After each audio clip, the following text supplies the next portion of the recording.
Hey, it's time to talk about a story that's lighting up the news right now. Sophie Roske's sentencing for the attempted assassination of Supreme Court Justice Brett Kavanaugh. This case is way more complicated than a headline, so let's break down why it's become such a flashpoint for controversy. Back in June 2022, Sophie Roske, who was 26 at the time, was arrested near Kavanaugh's home. She'd traveled there with a bag full of weapons.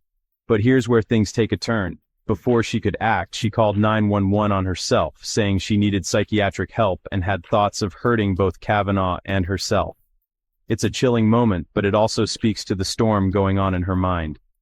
Fast forward to October 2025. Roske, who is now openly transitioning, stood in court and apologized, not just to Justice Kavanaugh and his family, but to every judge feeling fear for doing their job. She called her actions selfish and misguided, and said, "I have been portrayed as a monster, and this tragic mistake I have made will follow me the rest of my life." It's a rare moment of vulnerability in a case that's been defined by outrage. So, what led her here? Roske's attorneys say she was in the throes of deep depression and acute suicidal thoughts. She'd even checked herself into mental health facilities before. Her motive, according to court filings, was to prevent the Supreme Court from overturning Roe v. Wade, a decision she feared would cause immense pain and suffering. Desperate, yes, but not lacking intent. Prosecutors, though, painted a much darker picture. They argued the act was premeditated. Roske bought weapons 9 separate times and searched obsessively about assassinations and mass shootings. They wanted 30 years behind bars. But the judge handed down just over 8 years, plus lifetime supervision. And here's where the controversy boils over. The Department of Justice is appealing, calling the sentence woefully insufficient.